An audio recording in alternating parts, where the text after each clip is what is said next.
Masya Allah.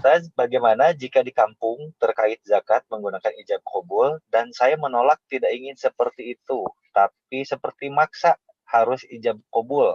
Apakah boleh saya tetap melaksanakan namun hati menolak? Demikian Ustaz pertanyaannya. Iya, buat yang di Ciomas, Bogor, ijab kabul itu harus. Akad itu harus. Jangan sampai kita ngasih ke dia, tapi nggak jelas ini ngasih apa. Sedekah kah? Jual beli kah? Zakat kah? Jadi kalau kita ya memberikan kepada amil dan amil melakukan ijab kabul sebagai zakat, boleh. Maka di sini bahas juga para ulama, haruskah ijab kabul dengan jabatan tangan? Ya, ijab kabul itu hukum asal boleh berjabatan tangan. Tapi ada ijab kabul yang terkadang sudah dicukupkan dengan lafadz walaupun tidak harus jabat tangan. Contoh jual beli, saya beli, kamu jual. Beli ya, itu kan ijab kabul sebenarnya. Tapi tanpa ada salaman. Begitupun zakat harus ada ijab kabul sebenarnya. Walaupun tidak harus salaman. Tetapi ketika amilnya mengajak salaman, ijab kabul, itu nggak masalah. Ya, jadi ijab kabul yang salaman itu kan cuma nikah, Ustaz. Tidak, hukum asal semua ijab kabul itu tetap boleh salaman. Ijab kabul apa saja, pinjam meminjam, kesepakatan, bahkan jual beli. Jual beli, kita mungkin jual beli yang kecil-kecil jarang ijab kabul aja dengan salaman. Mungkin jual beli yang besar baru iya deal. Setelah deal baru salaman. Sebenarnya ijab kabul apa saja boleh bersalaman, termasuk zakat itu harus ada ijab kabul yang jelas. Apa ini pemberiannya? Sedekahkah atau zakat? Ketika amil mengatakan itu adalah zakat dan orang yang muzaki mengatakan zakat lalu ada ijab kabul, ketika itulah zakat diterima. Allah alam. Assalamualaikum warahmatullahi wabarakatuh. Ustaz, apa betul zakat fitrah tidak harus dengan ijab kabul? Dan kapankah waktu yang tepat bayar zakat fitrah? Afwan, jazakallahu khair Ustaz. Tidak ada ijab kabul, itu hanya untuk nikah. Tidak ada ijab kabul ini. Saya tidak pernah temukan riwayatnya itu ya. Saya juga pernah begitu datang waktu itu saya masih di Surabaya. Datang ke satu masjid dekat rumah, saya ingin serahkan zakat fitrah saya, tiba-tiba tangannya diulurkan, lalu dia mau ajak saya seperti orang ijab kabul pernikahan. Saya kira saya mau dinikahkan pada saat itu.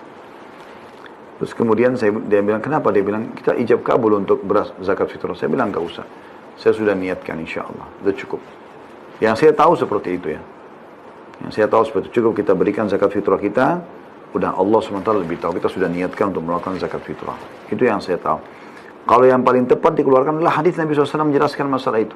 Semua yang dikeluarkan sebelum sholat Idul Fitri, maka dikenal dengan zakat fitrah. Kalau sudah sholat Idul Fitri, maka dia adalah sedekah secara umum. Apakah ada doa ketika mengeluarkan zakat? Tidak ada. Jadi ketika kita zakat fitr, nggak ada apa yang namanya ijab kabul, tuh nggak ada syariatnya. Saya serahkan beras, saya terimanya, sampingnya sah. Jadi nggak syariatkan seperti itu. Yang kedua, zakat itu sama dengan sedekah. Dan sedekah itu lebih bagusnya disembunyikan. Kecuali kata para ulama kalau dikhawatirkan ada tuduhan kita tidak mengeluarkan zakat, maka pada waktu itu nggak masalah. Ya, pada asalnya sedekah itu tidak ya. Jadi kalau antum datang ke panitia, nih dari siapa? Dari aneh, ente nggak usah nanya. Ya, pokoknya dari aneh sama keluarga, dah selesai. Ya, yang penting niat kita sudah ada jelas. Apakah boleh bayar zakat mal kotak zakat saja, tak ada ijab, tak ada qabul, lewat kotak dimasukkan dalam hati diniatkan ini zakat sah. Jadi tak perlu disyaratkan aku bayarkan zakat kotor ini tunai aku terima.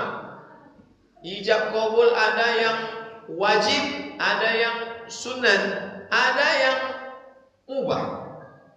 Aku beli aqua ini 600 ml dengan harga 5.000 tunai, mubah.